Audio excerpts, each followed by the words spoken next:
Şöyle.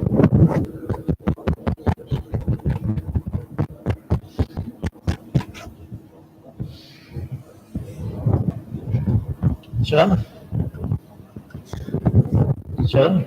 Şöyle.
الحمد لله الحمد لله الحمد لله رب العالمين والصلاة والسلام على رسول الله محمد وعلى آله وصحبه أجمعين. Barcha maqtovlarimiz bizlarni yurtdan bor qilib tarbiyalab turgan va barcha alamlarning Robbisi bo'lgan Alloh subhanahu va taolaga bilsaydi va ko'ngil turlarimizdan chiqqan salovat shariflarimiz oxir payg'ambarimiz suyukli payg'ambarimiz Muhammad Mustafa sallallohu alayhi va sallamga va uning oila ahillarına va sahabalarına borib erishsa edi. Assalomu alaykum va rahmatullohi va barakatuh. Muhtaram aziz qardoshlarım. Alloh subhanahu va taolo bizlarning ikkinchi mug'orasida qilgan amal g'ibodatlarimizni durustlab qabul etib, bandachilik bilan bilib bilmay qilgan ulug' gunohlarimizni yorliq qilsa edi. Endi muhtaram jamoat, o'zgan otnada jannat turunda siyashib ketgan bo'lsak, bugungi kunda endi inshaalloh biz jahannam turunda silashib ketarmiz. Chunki ixtibor etsak, Qur'onni o'qiganda da Alloh taolo boshda yoki jahannam bilan qo'rqita, anara jannat bilan sindira, jannat bilan sindira, anara ortidan jahannam bilan qo'rqita. Nishin unutmasqa. Alloh taolaning g'azobi bo'lgan simon rahim shafqati da bor, rahim shafqatisiz bo'lgan simon uning g'azobi da bor. Yoki bizga o'rtaliqda boriga amr et Alloh taolo. Qo'rquv bilan umidmiz. Biz qo'rqamiz Alloh taoladan, ona itoat etamiz. Ham endi inshaalloh suyunamiz, inonamiz, umidlanamiz narsaga Alloh taolaning jannatini, Alloh taolo bizni g'afur etar, yorliqar, ham o'zining jannatini kiritir biz umidlanamiz. Ammo lekin aytganimizcha qo'rqamiz narsadan, qo'rqamiz jahannam o'tindan, qotib bo'lgan g'azobdan. Alloh taolo bizni kesata. Muhtaram jamoat, endi dars boshlandi. Ders başlandı, tavuşlar bitti. Ders başlandı. Babaylar, işte biz dinleyimiz. Babaylar, ders başlandı. Tanıdık, söyleşiler bitti, görüşüler bitti. Babaylar bulsun mu, hatun kızlar bulsun mu, babalar bulsun mu, her birimiz ders başlanmış şapır tanışkına oturabız. Söyleşmeyimiz de, görüşmeyimiz de, isenleşmeyimiz de. Endi men xutba deb misol keltirga arzum deganda shunga ko'ra ikkinchi turli misol keltiram. Maktabda, madrasalarda, institutlarda darsga kirgach ishlaymiz, сөйләшеп o'tiramizmi? Birimiz сөйләшеп o'tirmaymiz. O'qituvchi kelib kirdi, butunimiz shapirт qolamiz, bosib qarshi olamiz, hurmat etib. U kelib darsni olib bora boshlagach, biz tanishqina shapirtqina tinglab turamiz, ko'rishmaymiz, salom da bermaymiz, tinglab qana turamiz. Şuna ko'ra endi mening de sizga bir o'tinish. Kimgina söylevga qaramasdan dars boshlandi ekan, tinishqina shapirtqina kimgina bo'libizga qaramasdan. Masjidga keldik ekan, biz butunimiz shakirtlar. Agarda tinmasa biz kelmay ekan, kelma. Uyingda o'tir. Kelganing ekan, tingla, boshqalarga qilmoqchi olma. Har birimizga qog'ila. Sizga yana tugul, butunimizga qog'ila. Шуңа күрә иншаллаһ тыныч кына, шыпырт кына инде тыңлавыбызны иншаллаһ дәвам итәрбез. Аңлавыгыз өчен рәхмәт. Теге ачулана дип бик теге үпкәли күрмәгез тагын. Әмма ләкин әйтмичә дә булмый. Җәһәннәм ул җир тормышында Аллаһы Тәгаләнең барлыгына иман китермәгән һәм аның ахыргы пәйгамбәре Мөхәммәд Мустафа саллаллаһу алейһи ва саллям алып килгән нәрсәләрнең хаклыгына ышанмаган, шулай ук иманлы, әмма гөнаһлы гамәлләр кылган өчен кешеләр өчен инде әзерләнгән ахирәттәге урын. Монда беренче төркем кешеләр турында сүз барды. Ягъни беренчесе иман китермәгән, ышанмаган, Аллаһ Тәгалә әйткәннәргә ышанмаган кешеләр, пәйгамбәрбез кушканнарга ышанмаган кешеләр, яки инде ышанып та, иман китереп тә Аллаһ Тәгаләгә итаат итмәгән, ягъни Аллаһ Тәгаләнең кушканнарын үтәп яшәмәгән, гөнаһ кылып яшәгән. Бу очракта күп әйткәнебез бар инде. Кайсы берләребезгә әйдә инде Аллаһ Тәгалә юлына бас 5 фарызны үтә дип дәгъва кыла башласак, нәрсә диләр? Минем кеше үтергән юк, әйбер урлаган юк, һәм башкаларны тисеп китәләр. Әмма дә ләкин Аллаһ Тәгалә бездән сорамаячак, син кеше үтермәдеңме, әйбер урламадыңмы дип. Сүздә юк, булар аеруча шулай зур гына. Буларны үтәргә эшләргә ярамый, тыелган. Әмма дә ләкин намаз укымадың икән, 5 фарызны үтәмәдең икән, монсы тагы да шулай бер бик зур гына.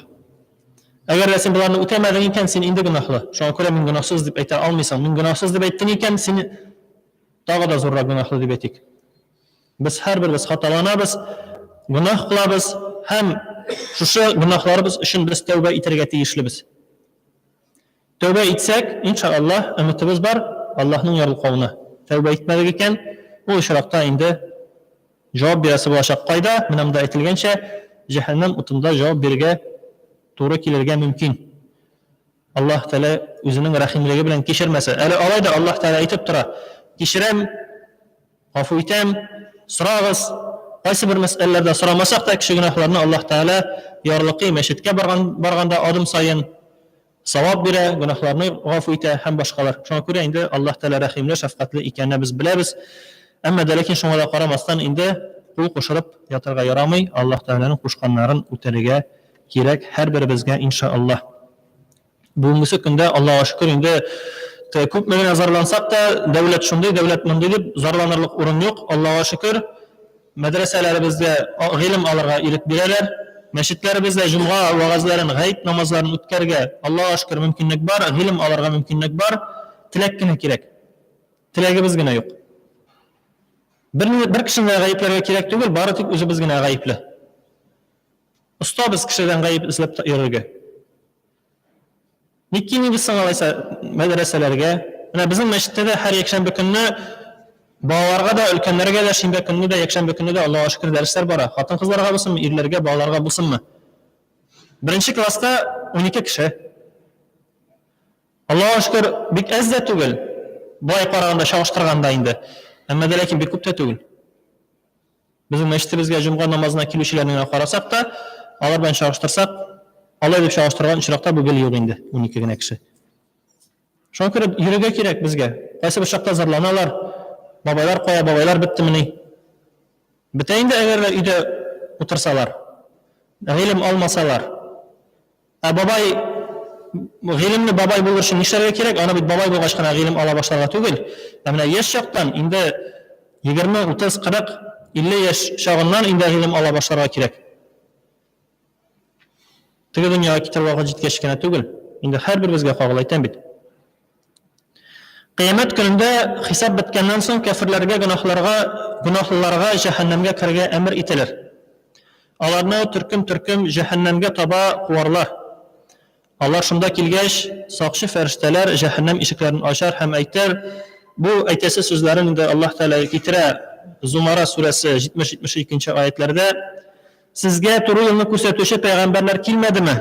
Шушы туры юлның хөкемнәрен аңлатмадылармы? Җәһәннәм әһелләре әйтерләр: "Әйе, алар килде, ләкин без аларга иярмәдек. Аллаһ сүзенә ышанмадык." Шуннан соң фәрештәләр җавап итеп әйтерләр: "Шулай булгач, җәһәннәм утына кирегез." Аллаһ сакласын. Менә бик аянычлы диалог дип әйтик инде. Сүз тезмә. Аллаһ Тәгалә китерә. Cehennemde нәрсә булачагын, нәрсәләр әйтәчәкләрен, cehennem утына керәчәк кешеләр турында сүз бара. Мондый хәлгә кермәс өчен, мондый хәлгә калмас өчен әйттек инде, бу дөньяда тырышырга кирәк. Бу дөньяда тырышмасак, безне берсе дә коткара алмас. Иллә мәгәр әйткәнебезчә, Аллаһ Тәгаләгә итаат итеп, гыйбадәт кылып яшәгән очракта гына Аллаһ Тәгалә гафу итәр һәм инде җәннәткә кертер иншааллаһ. Алдагы дәрестә инде карап киткән идек. Җәһәннәмдәге котышкыч хәлләр турында кисәтә торган шактый күп аятлар һәм хадислар бар. Мәсәлән, Бакара сүрәсе 24-нче аятында Аллаһ Тәгалә әйтә: "Утын урынына гөнаһлы кешеләр белән ташлар ягылып, кафирләр өчен кыздырылган уттан җәһәннәмнән сакланыгыз." Утын, менә без бүгенге көндә дә игътибар итәбез, учак якканда нишлибез? Утын үстибез. Сүрелә башласа, бетә башласа тагын утын үстибез. Ташлар мәсьәләсендә шулай ук мисал китерергә була. Мунчалар белән инде бик монда бәлкем туры килмәс, әмма ләкин ни өчен мишәргә ташлар куябыз? Чөнки таш нишләй? Кызуны үзенә сеңдерә. Һәм яңадан тагыланарак итеп су сипкәндә дә әле китереп кыздыра бик каты. Әгәр дә шушы кешеләр кырында әле җитмәсә ташлар да булса, бу тагы да зуррак, катырак газап. Әле ут кына түгел, әле тагы да кыздыргыч бер таш бар. Утын урынына. Шуңа күрә инде Аллаһ Тәгалә мондый газаптан һәрберебезне сакласа иде. Әле ул дөресен әйткәндә, җәннәт турында булсынмы, җәһәннәм турында булсынмы, бу дөньяда сөйләгәндә шуның хәтле без аны күз алдына китерә алмыйбыз. Җәннәт нимәтләрендә, җәһәннәм газапларында. Әле безгә килеп җитмәс сыман, әле ул еракта сыман. Әле анда тикле дибез. Әле яшисе дибез. Әмма ләкин көннәрдән бер көнне килеп җитәр әҗәлебез. Инде Аллаһ Тәгалә сакласын, әгәр дә шу әҗәлебезгә әзер булмасак. Шушы әҗәлебезгә һәрберебез әзер булырга тиеш. Сорап тормый бит ул бездән. Син әзерме? Килимме синең арттан? Сораганы бармы берәребездән? Беребездән дә сорап тормый. Юлда барабыз. Ашыга йортыбызга кайтабыз. Гаиләбезгә дип кайтабыз. Әмма ләкин кызганычка каршы күпмеләре кайтып җитә алмый. Бер бәләкәй генә хата аркасында, бәләкәй генә ашыкканлык аркасында күпме кешеләр китеп бара бу дөньядан.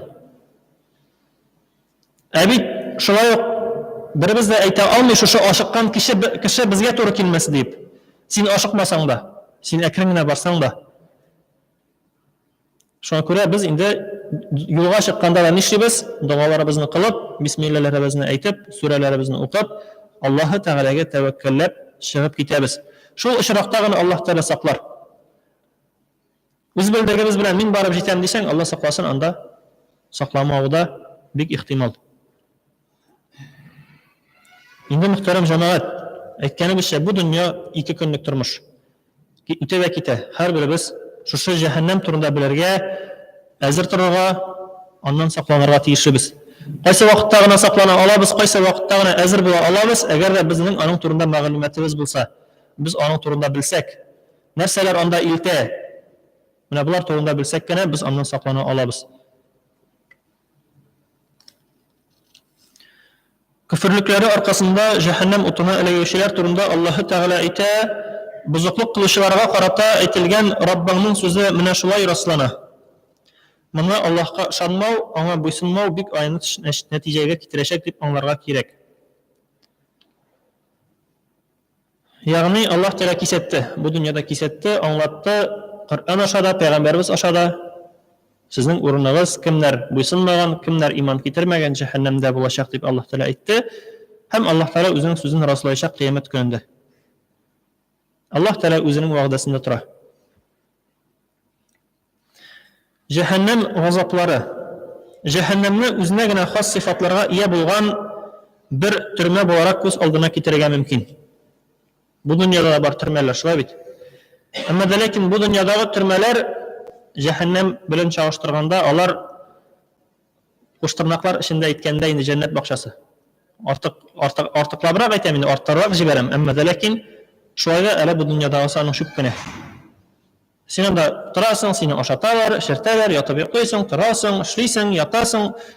Алла сакласын, монысына да эләгергә язмасын, сүздә юк. Аллаһ Тәала үзе сакласын аннан безне. Әмма дә ләкин җәһәннәмнеке тагы да катырак. Тагы да катырак торма. Анда инде шертсәләр дә кайнап торган су шертәләр. Шуңа тагын да жандыра. Шуңа күрә Аллаһ сакласын. Үлеп котылып булмый. Бу төрмәләрдә күргәнебез бар, кайберләр түзә алмый эшлиләр. Китеп баралар бу дөньядан. Әмма дә ләкин җәһәннәмнең төрмәсеннән, җәһәннәм утыннан үлеп котылып булмый. Анда үлем юк. Берничә дә качып котыла алмыйсың, илля әгәр дә гөнаһларың өчен җавап биреп бетергәннән соң гына Аллаһ Тәала чыгармаса, иманны киткән килеш. Иманны китмәсәң инде Аллаһ сакласын, иманың булмаса, анда бөтенләй дә гомерлеккә. Ул кафирләр, мунафиклар һәм гөнаһлы мусламаннар өчен әзерләнгән ахирәттәге газаплау урыны. Кафирләр һәм мунафиклар җәһәннәмдә мәңгегә калачак. Иң авыр хәлдә мунафиклар булачак. Аларны җәһәннәмнең төбенә урнаштырырлар. Ни өчен мунафиклар була икән дигәндә инде аңларга була ни өчен. Чөнки алар нишләр? Тыштан үзләрен мусламаннар дип күрсәтеп йөриләр. Мөэминнәр дип йөриләр, алдалап йөриләр. Ахыр чиктә нинди кешеләр алар? Аллаһка ышанмаучылар. Кафирләр турында син күрү белән әйтәсең, бу кеше кафир. Бу Аллаһка ышанмый. Тегесе турында син әйтә алмыйсың. Ул тыштан мусламан, мөэмин, эштән караганда, күңеленә караганда ул мөэмин түгел. Шуңа күрә инде андыйларның хәле тагы да начаррак, җәһәннәмнең төбендә булачак дип әйтелә. Җәһәннәмгә билгеле бер вакытка кертеләчәк. Гөнаһлы мусламаннар кылган гөнаһларына күплегенә һәм авырлыгына карап, шу гөнаһлы мусламаннар турында сүз бара. Алар инде билгеле бер вакытка кертеләчәкләр. Әмма дә ләкин һәрберсенекен инде Аллаһ Тәала үзе хөкем итә. Күпме дәрәҗәдә кылу гөнаһны шуңа карап вакыты билгеләнә.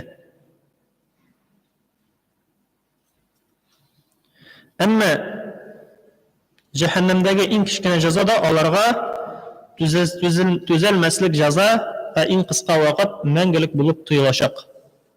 Иң кыска вакытта мәңгелек булып тоелачак. Аллаһ сакласын. Шуңа күрә инде бер мизгелгә дә Аллаһ сакласын анда керергә. Аннан керүдән Аллаһ Тәала үзе сакласын. Сүз дә юк. Без мин анда кирмәячәкмен дип әйтергә хукукыбыз юк безнең. Без алай дип әйтә алмыйбыз. Без Аллаһ Тәаләдән сорый гына алабыз. Я Раббым, Аллаһ сакла безне ул уттан, ул газаптан. Насип ит безгә үзенең рәхим шәфкатеңне, җәннәтеңне дип аннан сорый гына алабыз. Әмма дә ләкин беребез дә әйтә алмыйбыз. Нәрсә булып бетәсен бу дөньяда? Шуңа күрә инде үзебез турында да әйткәнебез бар күп тапкырлар. Һәм кешеләр турында да әйтергә хукукыбыз юк. Сорыйбыз, сорый гына алабыз. Үзебезгә бер дошман булган кеше өчен дә сорыйк. Машар нияттән түгел, изге нияттән, я Раббым, Аллаһ, һидаят бер инде шушы кешеңә, бәндәңә, шушы кардәшкә дип әйтик инде ярый. Дуслашыйк, татулашыйк, җәннәттә бергә очрашыйк, сөенешик дип дуа кылсак хәерлерәк түгелме? Аңа начар теләк теләүгә караганда. Хәерлерәк бит шулай бит. Әле бит ул галимнәребез әйтә, кешегә начарлык теләсәң, ул аның тәэсире бар да сиңа әйләнеп кайта, әсәре бар да сиңа әйләнеп кайта. Аңа гына бара дигән сүз түгел, син үзеңә дә әйләнеп кайтырга мөмкин. Шуңа күрә барыбер да яхшы теләк телик һәрберебез. Начар теләктән сак булыйк. Начар теләкне теләү җиңел. Бик нык ачу чыкканда ярсып әйтеп куйырга мөмкин сүзләрне. Килер көннәр үкенерсең әйткәнеңә. Әмма дә ләкин соң булырга мөмкин. Шуңа күрә инде әйтәбез, килер кайтырга мөмкин.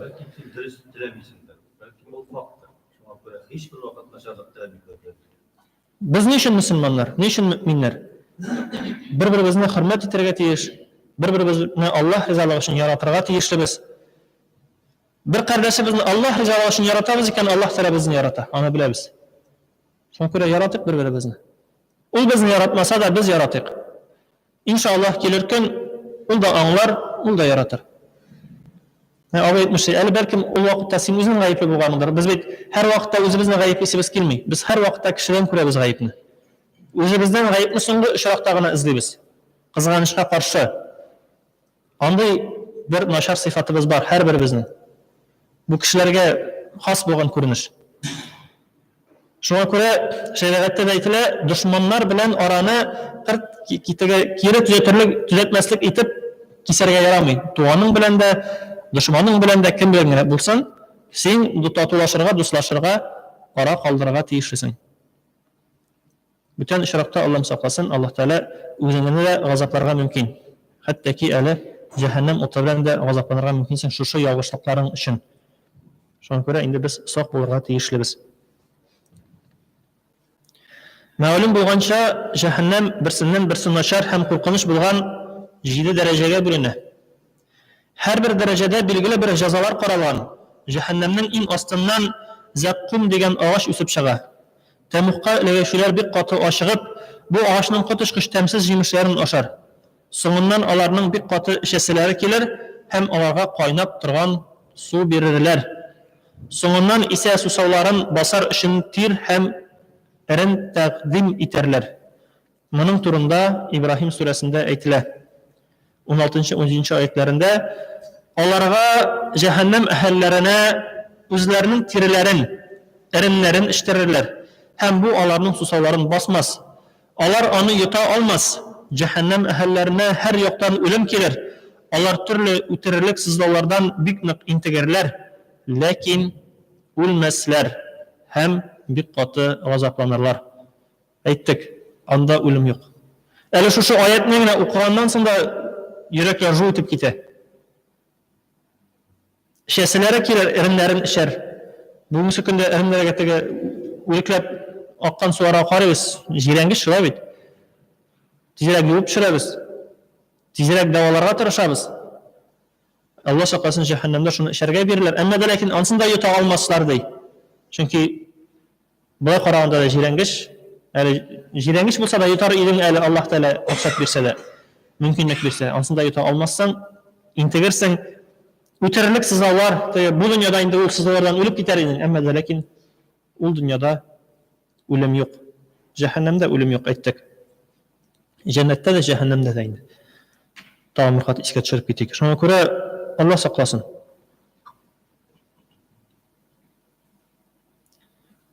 Кайнап торган су, бу дөньяда, әле бу дөньяда суыта эчәбез. Теге дөньяда бит суынмый. Кая суытасың? Анда кар юк. Чыгып суытырга. Шуңа күрә инде бу җәһәннәм турында сөйләшкәндә дә инде күрәбез, инде нык куркыныч. Шулай итеп, җәһәннәмгә эләккән кешеләр утта юныларына карамастан көлгә әйләнмәячәкләр. Аларның тире һәм тәннәре яңадан төзәләчәк, газап тукталмасын өчен. Ягъни газапларның тукталмавы җәһәннәм сыйфатларының берседер. Менә да кайсы бер гаимнәр аңлатып китә, аларның тире һәм тәннәре яңадан төзәләчәк дигән мәсьәләне. Ни өчен яңадан төзәлә? Чөнки нерв җепселләре бөтенесе тиредә, тире өстендә. Әгәр дә тире янып бетсә, авыртулар кимәячәк, авыртулар сизелмәс дәрәҗәгә төшә ди. Кирен яңадан төзәлгәндә, ул төзәлгәндә әле шимер-шимер авыртып төзәлә. Төзәлеп беткәч, яңадан тагын янып, тагын газаплана. Әйе. Яна тора, үсә тора, яңа тора, үсә тора. Шулай итеп, газап һич тә туктамый. Котылып булмый ул газаптан. Иллә мәгәр Аллаһ Тәала әйткәнебезчә мөмин булып, китеп тә гөнаһлы булып, вакыты җиткәч чыгармаса Аллаһ Тәала. Инде без өметләнәбез. Барыбер да нәрсәгә? Аллаһ Тәала ярлыкар, Аллаһ Тәала гафу итәр, җәннәткә турыдан-туры кертергә насыйп булсын иде. Кертсен иде Аллаһ Тәала дип өметләнәбез, дугаларыбызны кылабыз. Һәрберебез өчен, үзебез өчен генә түгел. Барчабыз өчен дә. Әмма дә ләкин ахыргы сүзне кем әйтәчәк? Ахыргы бәяне кем куячак? Аллаһ Тәала үзе әйтәчәк, үзе хөкем чыгарачак.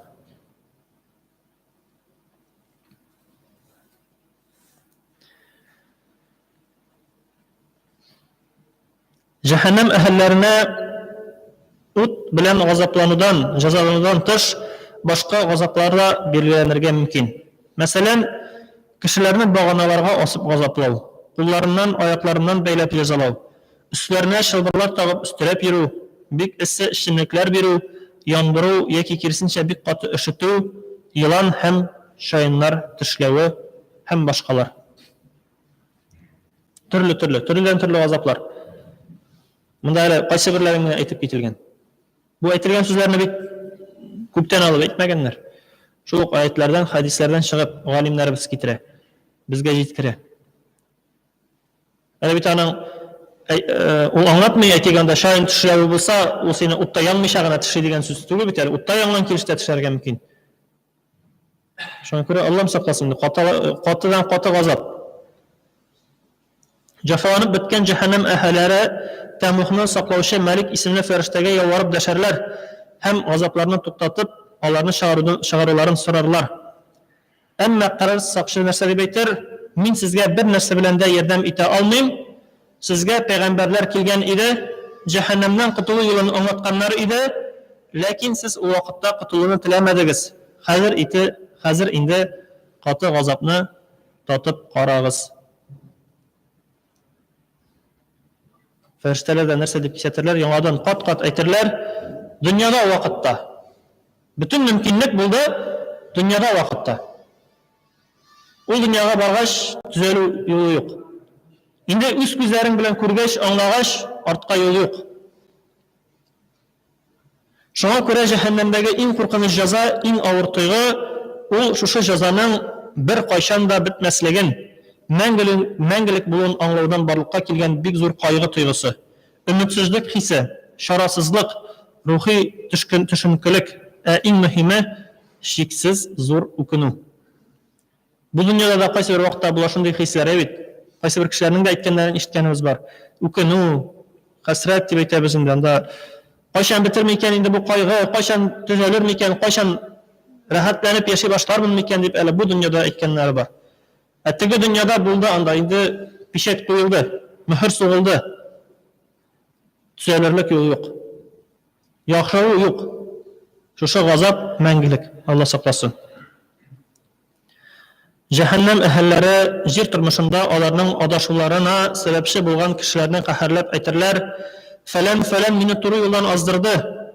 Я Аллаһ, аны миннән дә катырак җәзала." Шулай ук әйтерләр: "Кешеләрдән һәм җиннәрдән безне адаштыручы һәр кемне безгә күрсәт, без аларны аяк астына салып таптык, алар бездән дә түбәнрәк дәрәҗәдә булсын." Әмма ләкин бу әйткән сүзләреннән генә инде барыбер да бер файда юк. Инде Аллаһ сакласын андый хәлгә калудан. Кафирләр һәм мунафиклар турында Аллаһ Тәгалә әйтә, Мәйдә сүрәсе 37-нче аятта: "Алар уттан чыгарга теләрләр, ләкин чыга алмаслар. Аларга мәңгелек газап әзерләнгән." Кем инде чыгарга теләмәс? Сүз дә юк, чыгарга теләрләр. Әмма ләкин Аллаһ Тәгалә андый ирек бирми, андый юл куймый. Бу дөньяда әле әйткәнебезчә төрмә белән чагыштырып карадык. Бу дөньяда әле кемнәрдер җаен таба, төрмәләрдән кача, табалар, табалмасалар яшәвен дәвам итә. Әмма ләкин бит җәһәннәмнән качу юлы юк. Аннан җир асты юллары юк, кача торган. Өшеп та чыгып булмый. Ничек тә тота алмыйсың? Взятка да юк. Берсе ярдәм итә алмый. Әйтәбез, ярдәм итүче бер генә. Илля мәгәр Аллаһ Тәгалә. Ярдәм итә кайсы чиракта? Гаделлек белән генә, әгәр дә сиңа насип булган икән котылырга, шул вакытта гына Аллаһ Тәгалә ярдәм итә. Гөнаһларың өчен җавап биреп бетердең икән, шул вакытта гына Аллаһ Тәгалә ярдәм итә. Калган чиракта юл юк. Бу дөньяда да әйтәбез, башындай хөкемнәр әйтәләр анда 5 ел, 10 ел, 20 ел, яки бар тагын нинди газаплар? Пожизненный. Андыйлар бар бу дөньяда, шулай бит. Шуңа күрә әле бу дөньядагы пожизненный ул әйткәнебезчә инде үтеп китә әле көннәрдән бер көнне, теге дөньядагысы юк, кызганычка каршы.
أكبر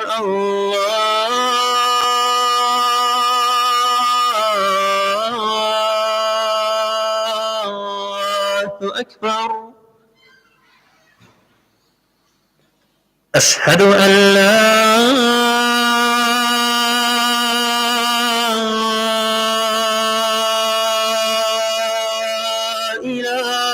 إله إلا الله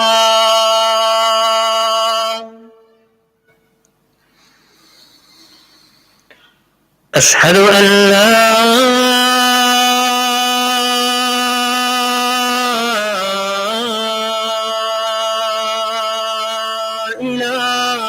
إله إلا الله أشهد أن محمدا رسول الله أشهد أن محمدا رسول الله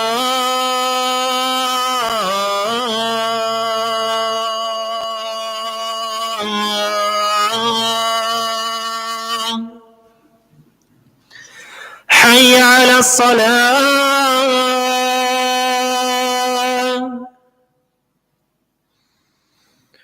حي على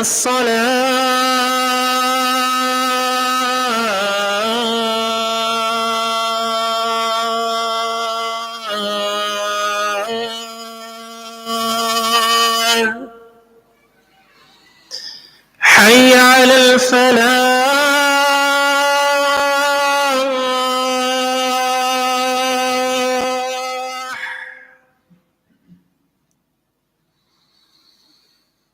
حي على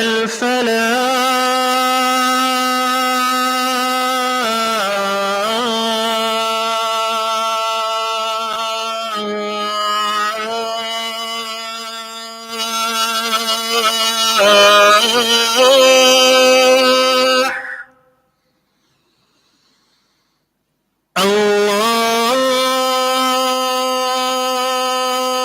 الله أكبر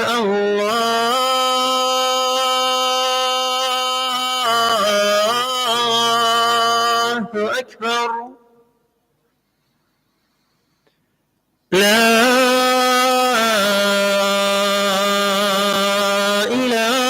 إله إلا الله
الله أكبر الله أكبر الله أكبر الله أكبر أشهد أن لا إله إلا الله أشهد أن لا إله إلا الله أشهد أن محمدا رسول الله أشهد أن محمدا رسول الله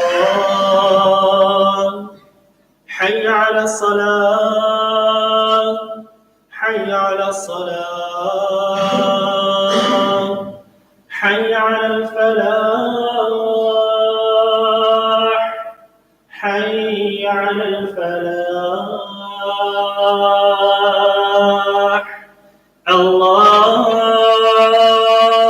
أكبر الله أكبر لا إله إلا الله.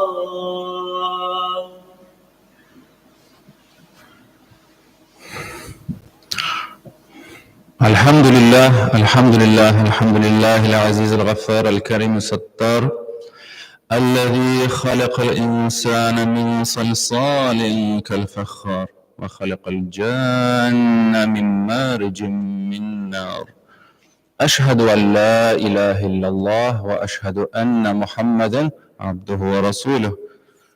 Allah subhanahu wa ta'ala barhamdir ham sekli payg'ambarimiz Muhammad Mustafa alayhissalatu vassalam ol Allohning quli ham elchisi. Ne turunda söyleyeyim bugün. Bizim şulay en borçağanı turunda indi elbette. Bizden halkımız turunda söz bulsun alıp azgına şulay bet şundan kittik inşallah. Yani bugünkü günde biz qarıyız, görəbiz. Bugünkü günde mal zamanası, mulluq zamanası har bir tatar özünün mulluğu turunda gana qoyğara şıgıllana şulay bek. Ниче кетіп, тігінде бизнес ашырға, ниче кетіп, мұнда іш құрырға, ниче дүния қуырға. Аллах Раббығы Субхану Тааля аны рұқсат етті әлбетті. Мұсылман кішісі бай да бола ала, ярлы да бола ала. Амма ләкин бұл дүния артынан қуып, шулайық ұмытырға керек түгіл жамағат. Біз өзіміздің халқымыз үшін бек те жауаплы. Біздің халқымыз бізге әманат. Қатынларыбыз ғына, балаларыбыз ғына әманет түгел, біздің халқымыз да әманет. Һәм мәлім болғанша, бүгінгі күнде татар халқының якынша 5% ғана қойды дінде намазда. 5%. Ол бәлкім Кавказ аяқтарында көбіректедір, шулай бет. Не үшін дегенде біздің әлі ол процесс ақырын ғана бара, татар біздің milletteşlerimiz akırına elhamdülillah baribirde dinge kelirler şulay bit. Ama alarının akırına aksı kilolarında kim gayipli miken? Biz yok mullalar gına tügel şulay bit. Biz bütünümüzde. Mana köp mü bulur miken o 5%? Köp mü süzülür miken? Benim sakalım ağargancha bo'lur mikan bir 20% bo'lsa da, necha o'ylaysiz? Shunga ko'ra o 5%ning bo'luvida biz butunimizda shundoqda jamoat g'ayibli. Chunki silkinmay biz aytamiz. Chunki yo'q ol. Agarda esga tushirsangiz 90-yillarni qachon xalqlarga erk berdilar. Din, ничего anda закон о свободе совести деп аталашы. Орыс кетті барған енді әлбетте шіркеуге, татар кетті мәшітке. Еске түсіріңіз әлі, біздің сіз неше кетіп ерейдіңіз ол уақытта? Біздің татар неше кетіп ерейді? Неше кетіп бірінші мәшітні аштылар, көп халық жиылданды, шылай бе? Аларның күзләрен хәтерләгез. Ничек итеп яна иде, шулай бит. Халык сөенә иде, мәчетләр төзелә. Динебез кире кайта. Хәзер безгә намаз укырга укуны тыймаслар дип, халык бик нык куанды, сөенде. Шунда ук искә төште аларның үзләренең татар булулары турында, шулай бит. Халык тарихын өйрәнә башлады, кем соң мин дип. Алхамдулилlah. Бүген нәрсә? Бүген кызганычки ул ут күзләрдә җәмәгать юк шул менә, юк. Юк. Булган утны да әле сүндерәләр, шулай бит. Әмма ул ут җәмәгать, ул булырга тиеш. Аны кабызырга кирәк. Аллаһның дине кемгә кирәк? Аллаһка кирәкме безгәме? Әлбәттә безгә, шулай бит. Безгә кирәк. Аллаһ Раббыбыз бер нәрсәдән мохтаҗ түгел. Ул җәмәгать кирәк, әлбәттә безгә. Biz şunun bilen dinde bulup, imanda, İslam'da ayırıp, özümüzü de kutkarabız, bütün kişini de, bütün milletlerini de. Çünkü Allah Subhanahu ve Teala ite, min sizne en hayırlı ümmet itip bar ettim diye ite. Siz bu dünyaya yakşılık getiresiz diye. Biz bu Allah'ın sözün aklarga tiyir. Siz en yakşı ümmet. Biz ne yaptı? Biz cemaat en hayırlı, en yakşı ümmet biliriz tarihte Allah köp bulgan, şulay mı? Ama Allah Subhanahu ve Teala biz ne ayta, bizning tuğunda en yakşı ümmet. Bu bir kıymetli nerse mesela cemaat, şulay bit. Ham buluruz mikan biz yani başka kişilerge hakikatni tabırga sebepçi buluruz mikan indansa bizning turuşluktan şulay tura, şulay bit. Şuna göre mine şuşu 90-cı yıllarda köbük yangan közleri cemaat bize kaytarırga kirek. Şulay yanıp kuyup yaşarga kirek. Halk için koyacak, din için koyacak. Şulay çünkü din bilen, İslam bilen bizning Tatar halkı bir nerse, bir bütün şulay. Min Tatar halkın dinsiz kura almayayım mesela. Hem tarihta bizge nerseni kursete, Tatar hayır şey yaşasa yaşayan ama dinin taşlamagan, dinin satmagan şulay. Келешесіз бит менің білен. Неше 5 ғасыр бізне айтегенде ауырлықлар келді, шулай бит. Дini бізне алырға тырыштылар, әмма альхамдулилlah, татар ол динге ябышып, динге бермейбіз. Негіне болмасын, шулай бит. Çünkü біз хайырлы үммет. Һәм нәрсә эшләргәсен, ничек безгә менә шушы 5%-ны зурайтыргасың? Әлбәттә бер эш бар, бер сәбәп бар, шулай бит. Ул да әлбәттә әйләнә тирәдә безнең белән булган дуслар булсын, туганнар булсын, бөтенсендә яхшылыкка чакыру. Моның турында Аллаһ Субханаһу ва Тәгалә сөйләп әйтә: "Амру бил ма'руф." Аны сезгә ишеттегез. Амру бил ма'руф булырга тиеш, ягъни яхшылыкка өндәү. Аллаһ Субханаһу ва Тәгалә Ал-Имран сүрәсенең 104-нче аятында әйтә: "Бисмиллаһир-рахманир-рахим. Вал такун минкум умматун яд'уна илал хайр ва я'муруна бил ма'руф." Сезнең арагызда булсын ди бер төркем яхшылыкка чакыра торган. Әлбәттә бөтен кеше дә менә әйтегендә хезмәт итә алмый, менә мәдрәсәдә укый алмый, бөтен кеше дә булдырмый аны, шулай бит. Чөнки кемгәдер анда бу заводта да эшләргә кирәк, фәнне өйрәнергә кирәк, башка өлкәләрдә кырны да нәрсә сөрергә кирәк. Әмма Аллаһ Раббыбыз әйтә, булсын сезнең арагызда бер төркем алар кешеләрне яхшылыкка чакырсыннар. Һәм начарлыктан тыйсыннар дип әйтә, һәм алар менә шушы төркем булыр. Кемнәр? Муфлихун. Кутулучылар, алар кутулырлар җәмәгать. Менә бу сүзләр белән Аллаһ Субханаһу ва Тәгалә безгә юл күрсәтте. Кутулучылардан булырга була. Нәрсә белән? Кешеләрне яхшылыкка чакырып. Әгәр дә карасак, бу дөньяга гомумән, бу дөньяда Аллаһ Субханаһу ва Тәгалә күпме милләтләр бар итте, шулай. Ничәмә культуралар бар, ничәмә этнослар бар анда, ничәмә рассалар бар, бөтенесе дә. Алар бөтенесе дә төрле. Әмма менә безнең өммәт дигәндә дә мин бөтен диндә, исламда, иманда булган милләтләрне әйтәм. Анда чукча да керә, анда бөтенесе дә керә, шулай. Һәм исламда, иманда булган милләтләр нәрсәсе белән аерылалар? гомумән алганда алар яхшы, шулай яхшылыклары белән. Иман мәсьәләсе бәлки бездә камил түгелдер, шулай бит.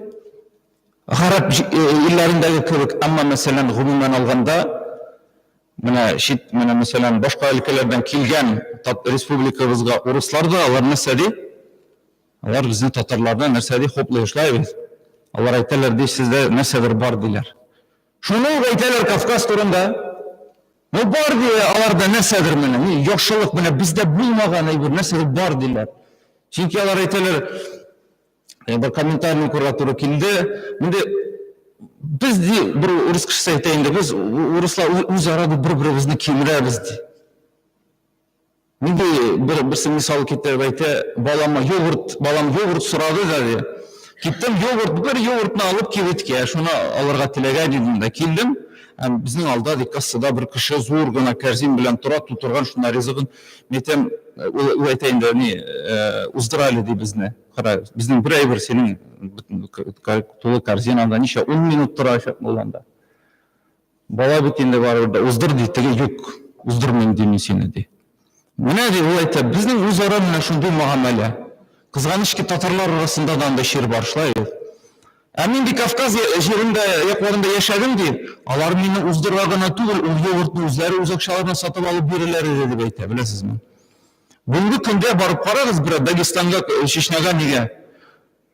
Сез анда бер кесәдә бер тиенегез акча булмаса да, көрәп аларга әйтсәгез, менә мин шулай мусафир анда ярдәм итегез әле. Сезне ашаталар да, эшертәләр дә, кундыралар да шунда. Әле кулыгызга акча тоттырып та җибәрәләр, шулай бит.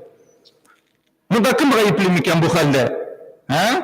Милләт үземе? Юк, ислам динебез, Аллаһның дине аларны үзгәртте. Бездә дә бар ул, шулаймы? Әмма онтылган инде. Бездә шундый татарлар, бездә шундый. Әмма аны яңартырга кирәк, шулай бит, ягъни кире кайтарырга. Бездә шундый кунакчыл халык иде. Кешенең диненә, анда милләтенә карамый торган, шулай бит. Булышабыз, чөнки без кешелеклелек бар бездә, әлхәмдүлилләх. Ул булырга тиеш тә. Шуңа күрә безнең максатыбыз җәмәгать, үз файдага гына яшәү түгел. Пәйгамбәрбез алейһиссәләм әйтте бит бер хадистә, иң яхшы кеше кем ул диде? Файдалы кеше. Дөньяга файдалы булган. Чөнки Аллаһ субхана ва тааля әйтте, сез дөньяга файда китерер өчен бар икәнлегез диде. Менә. Үзегезгә генә түгел, әйтәм бит шушы халыкны да уятырга кирәк. Чөнки халык йоклый. Беләсезме, Аллаһ субхана ва тааля мөселманнарга намазны фарыз иткәннән соң, без беләбез, шайтан нәрсә эшләде? Бик нык итеп кычкырды, шулай бит. Һәм шул вакыттан алып, ул инде төрле хәйләләр уйлап таба башлады. Ничек кенә менә кешене намаздан нәрсә начар юлга күндерергә ди. Намаз гына укымасын дип мәни. Һәм ул бүгенге көндә кызганыч ки тырыша. Шулай бит. Безнең менә халыкны гына алсак та, шәхсән татар кешесе үзенә намазга басыр урынны шайтан аны алдый нәрсә белән? Юк ди, син ди әле намаз укыма, әле син вакытта килмәгән. Син әле мәчеткә барып садака бирсәң, ул сиңа җитә кебек. Менә шундай әйберләр белән алдый. Ярар, син намаз укымасаң да була дип колагына пышылдый. Син менә ана кемгәдер урамдагы күгәрченнәрне ашат. Кемгә шалып, мәсәлән, шулда сиңа яхшылык булыр. Шуның белән, ягъни аңлыйсыз бит. Мәсәлән, шундай аерма бар җәмәгать. Аллаһның әмере бар. Шулай, без аны һәрберебездә сез белән үтәргә тиешле. Ни генә булмасын. Намазны укымаска ике сәбәп кенә бар. Шулай бит. Берсе ул мәҗнүн бу, ягъни кеше тилергән вакытта фарыз түгел, ул укымый, шулай бит. Икенчесе инде нәрсә? Үлем фәрештәсе килеп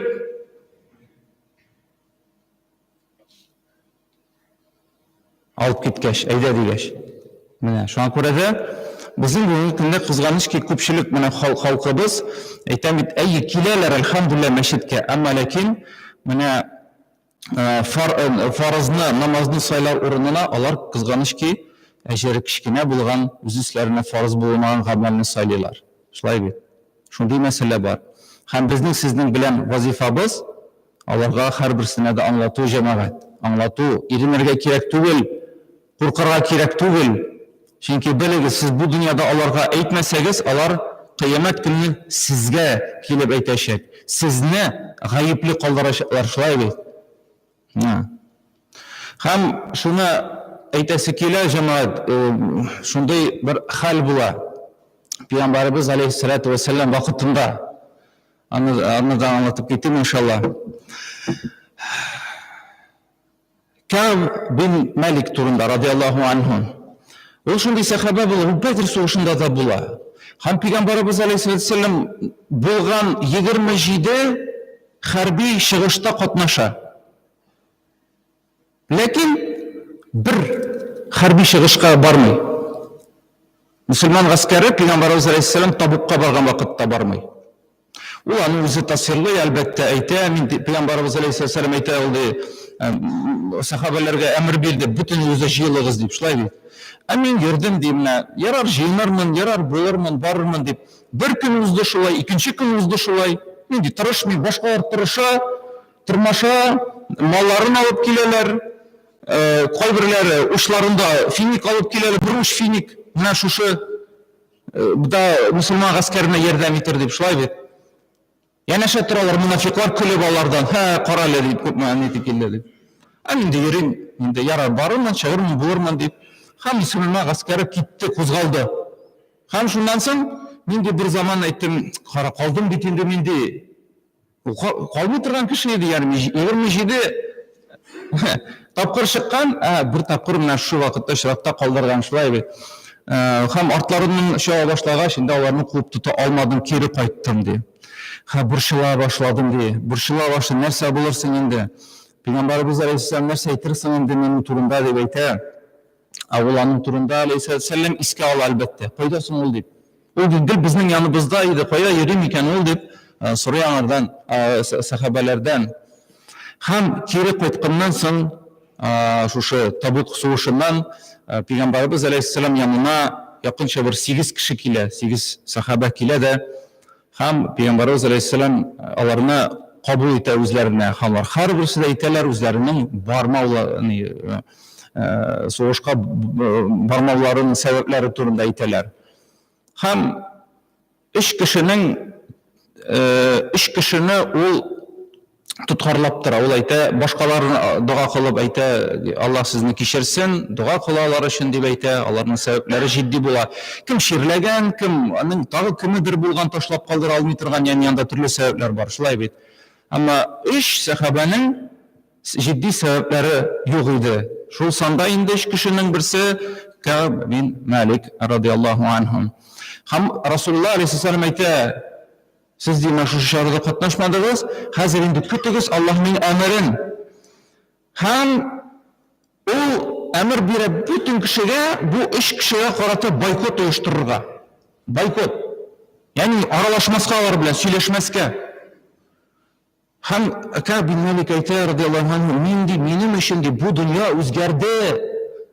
Бу дөнья минем өчен үзгәрде дип әйтә. Беркем дә минем белән аралашмый, сөйләшми. Менә шундый авыр хәл дип әйтә. Ул җәмәгать бик авыр нәрсә. Ул бик авыр зур сынау кеше өчен, шулай бит. Кайчан бүтән җәмәгать сиңа каршы. Һәм инде узды вакыт. Мин дип әйтә, шәһәр буенча йөридем, базарга чыгайм, бүтән җирдә йөридем, берсе минем белән дә аралашмый, сөйләшми дип әйтә. Аның якыннары, дуслары, туганнары, кардәшләре берсе дә аның белән сөйләшми. Һәм узды 40 көн, Расулуллаһ 40 көн узды, беләсезме, ой ярым дип әйтергә була, шулай бит. Пәйгамбәрбез алейһиссалам әйтте, синең хатының, бу 3 кешенең хатыннары ирләре янына килмәсен дип. Бу да аларга бер сынау булды җәмәгать. Ягъни барыбер хатын да якын кеше, ул да якын килми. Менә бу хатыннары сезне бойкот ясасын әле, шулай бит. Ул бик йөрәк әрнерлек нәрсә. Һәм инде 50-нче көн узганнан соң хәбәр килә. Глашатай чыга да кычкыра тауга. Аллаһ сезне кичерде, Аллаһ сезне кичерде дип әйтә. Һәм бөтен сахабалар ди, инде урамга чыктым, бөтенесе мине тәбрикли башладылар. Бөтенесе тәбрикли башладылар, беләсезме? Аллаһның әмере килде алар хакында. Яни Аллаһ аларны кичерде, шулай бит. Кааб бин Малик радиллаһу анһу әйтә Аллаһ дип Пәйгамбәребезгә алейһиссәлам, мин бит җитди ни сәбәбен бар иде, башкасы иде, тегесе бар иде, әмма юк. Әйтә, мин ялгандай алмыйм. Ул турысын әйтте. Әйе, я Расулуллаһ алейһиссәлам, минем җитди сәбәбем юк. Минем бөтен нәрсәм бар иде, киемнәрем бар иде. Башка вакытта булмаган малларым бар иде, хәтта 2 дигән бар иде, ләкин мин бармадым диде. Мин гаепле, хатаны таныйм диде. Чөнки күңелдән тәүбә итте, һәм Аллаһ субханаһу ва тааля аларны кичерде, шулай бит. Менә нәрсә өчен? Нәрсә өчен бу бөтен мәсьәлә, шулай бит. Шушы хәрби походка чыкмаганы өчен. Чөнки җәмәгать ул җәмәгать булып яшәргә тиеш. Ә бүгенге көндәге кебек түгел. 5% мәчеткә йөри, калганнары теләсә ничек яши. Теләсә ничек яши, алай битараф булырга ярамый җәмәгать. Чөнки вакытында яһуди халыклары битараф булды. Яһудилар ни өчен әйтегән асыл сәбәбе, ни өчен Гайса алейһиссәламны кабул итмәделәр, шулай бит. Ни өчен Пәйгамбәребезне алейһиссәлату вассалам инкар иттеләр? Чөнки сәбәбе нәрсәдә? Bir zaman аларның йөрәкләре, калплары үзгәрде. Алар кардәшләренә гүнах кылган кардәшләренә әйтә, бер көнне әйттеләр, әйе син нишлисең, син гүнах кыласың дип. Икенче көнне аның белән берни дә булмаган кебек бергә ашап, эчеп, көлешеп утырдылар. Менә безнең хәлебез дә бүгенге көндә менә шундый. Кызганыч ки, коткарырга кирәк булган якыннарыбыз белән без ха-ха-хи килеп көлешеп утырабыз. Ә бит аларны ха-ха-хи килеп көлешеп утырырга кирәк, алар коткарырга кирәк. Алар бит мөхтаҗ. Biz özümüzden muhtaç, biz de öyle hakikatka erişmedik, şulay. Ama bilgenimizni, mümkinçiligimizni az mı köpmi, alarga da tamızırga kerak. Mana şol. Çünkü o zor afet, Allah Rabbimiz aytdı bit alar turunda, alar la'natli dedi, şu sebeple. Mana şol bir amelden, bir işten gitti mana şunday zor afetler, şulay. Ham bugünkü kunda alar ana ümmetleri bilen ümmet değil ama köpçülüğü bilen koyda kırışıklar cehennemge şulay bit Allah saklasa. Şuna göre muhterem cemaat bizge de halkımızga karata bir taraf bulurga yaramay. Alar biz alar.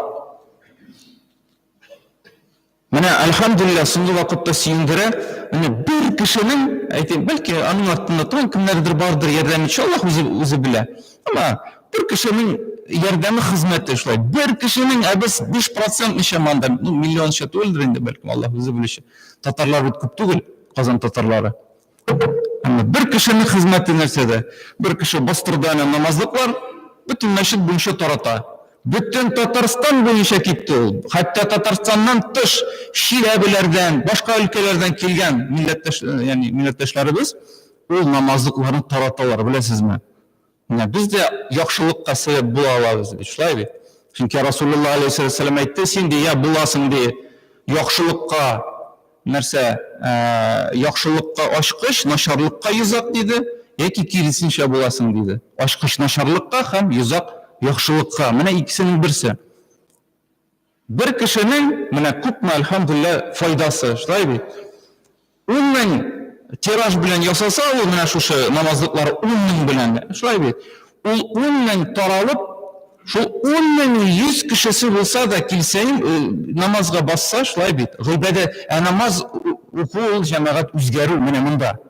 Менә монда, şulay bit. Ул gimnastika gana түгел. Şuna күрә ни кадәрле зур эш ясаган була ул кеше, şulay bit. Аллаһ аңардан разы булсын. Бит ул менә бер кеше шулай үзгәртә. Ишетү вакытында Расулуллаһ алейһиссәлату вассалам bir үзе килеп дәгъват кылып, аңлатып, динебезне, иман мәсьәләсен Аллаһ турында аңлатып, күпме дөнья халкын үзгәртте, шулай bir үзе килеп. Шуңа күрә бер кеше дә бик күп файда китерә ала. Шуңа күрә уйламагыз сез, гайди генә кешеләр, мен бит заводта эшлейм, мен анда простой рабочий гына дип. Юк, һәрберегезгә шәхесләр, һәрберегезгә Аллаһ Раббы Субханаһу ва Тааля мөмкинчелек бирә. Без күпчелек вакытта нәрсә белән мәшгуль? Кирәкмәгән гамәлләр белән, шулай бит. Хәтта мәчеткә килеп тә хәзрәт кеше инде өлкән яшьтәге кешеләрне ачулана, дөнья сүзе сөйләмәгез дип. Сез үзегезне хөрмәт итмисезме? Без бит инде үзебезне хөрмәт итәргә тиеш. Безгә кычкырып торалар, ягъни алай матур түгел ул җәмәгать. Менә вакытында әйтәм бит, бабаларыбыз, әле картырак бабалар, алар бүгенге көндә юк, шулай бит. Бу хәлне тыя иделәр әлбәттә. Кызганыч ки бүгенге көндә менә шундый хәл. Әлфәс хәзрәт инде аны бүлмәне ачты аны тегендә. Бабайларга сөйләшеп утырырга, ягъни. Ана бүлмә. Пристрой санала, мәчет түгел ул. Пристрой.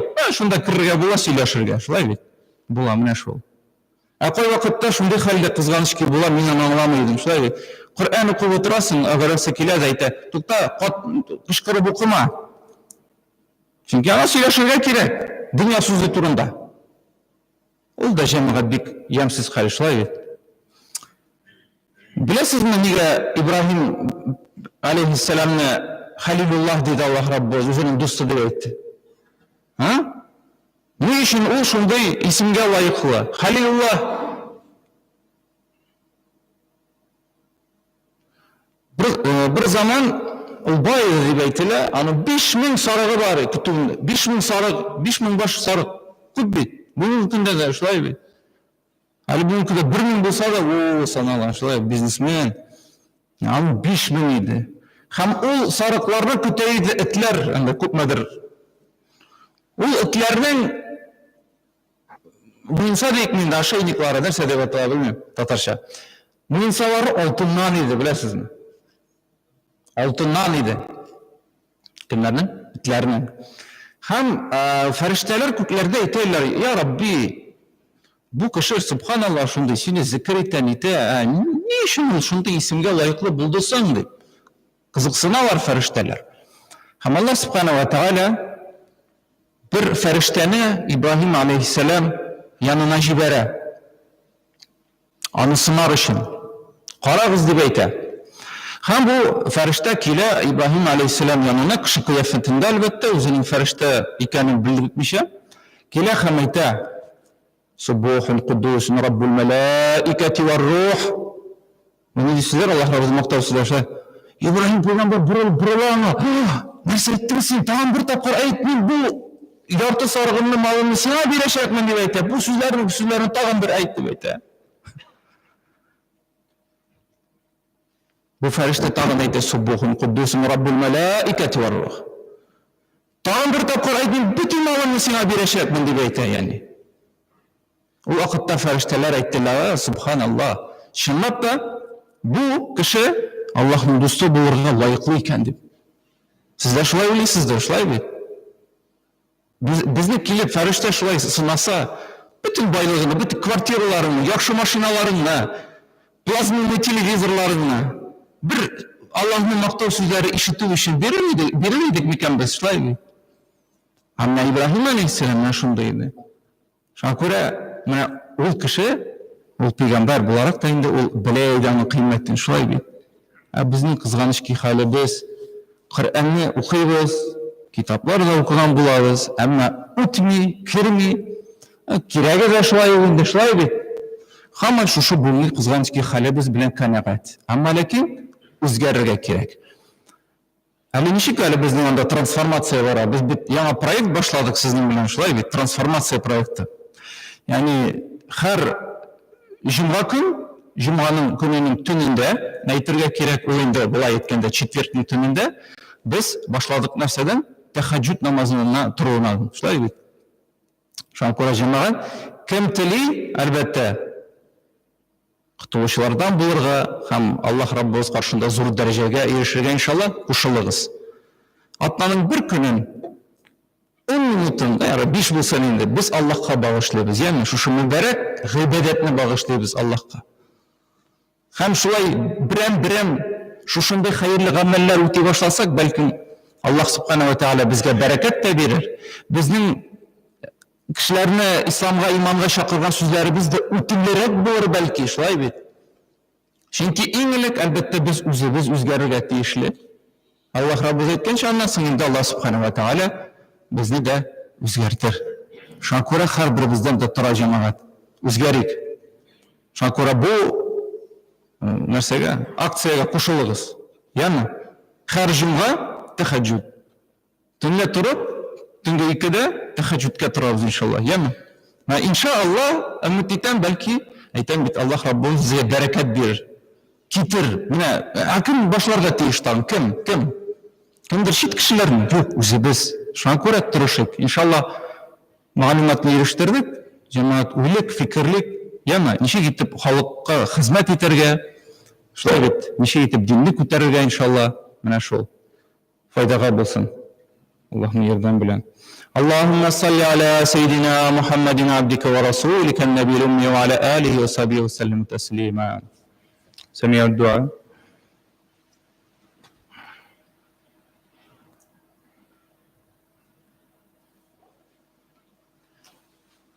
الحمد لله نحمده ونستعينه ونستغفره ونؤمن به ونتوكل عليه ونعوذ بالله من شرور أنفسنا ومن سيئات أعمالنا من يهده الله فلا مضل له ومن يضلل فلا هادي له أشهد أن لا إله إلا الله وأشهد أن محمدا عبده ورسوله أقيموا الصلاة.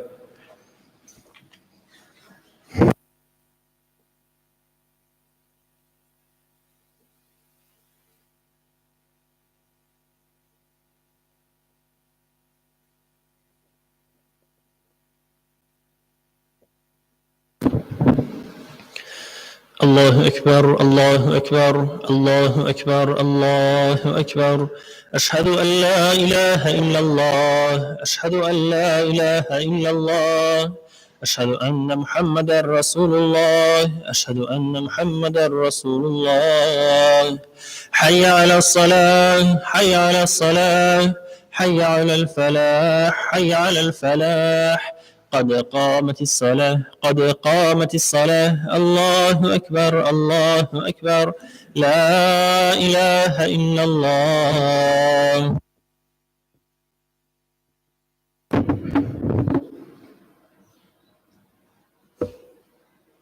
Safların tegizlik tutarık, onda boş orunlar kalağı da değil. Şuna siz iken albatlağı. Çünkü Resulullah Aleyhisselam ayetler ki boş sakını tutara Allah Rabbi senin günahların kişiredir. Allahu Ekber.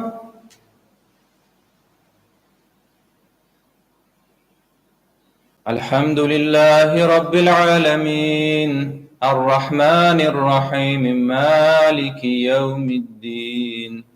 İyyâke na'budu ve iyyâke nesta'in.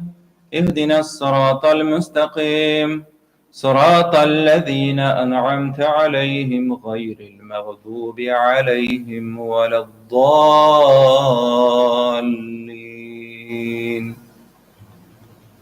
إذا جاء نصر الله والفتح ورأيت الناس يدخلون في دين الله أفواجا فسبح بحمد ربك واستغفره إنه كان توابا.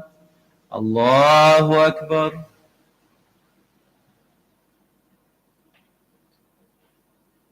سمع الله لمن حمده. الله أكبر.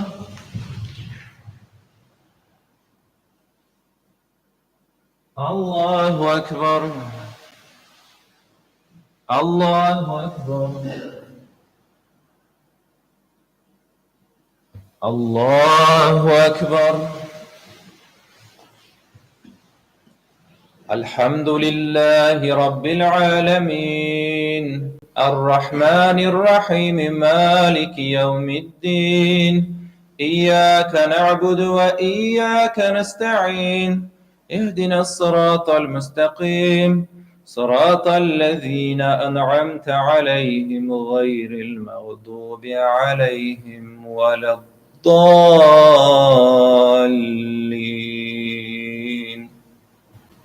قل أعوذ برب الناس ملك الناس إله الناس من شر الوسواس الخناس الذي يوسوس في صدور الناس من الجنة والناس. الله أكبر. سمع الله لمن حمده. الله أكبر.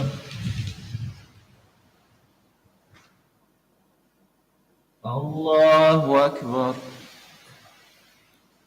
الله أكبر. الله أكبر.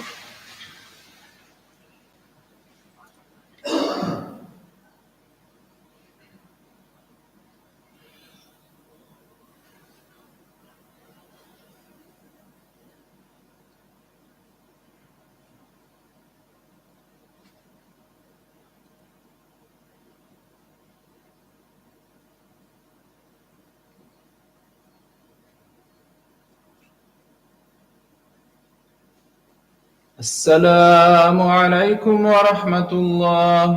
السلام عليكم ورحمة الله.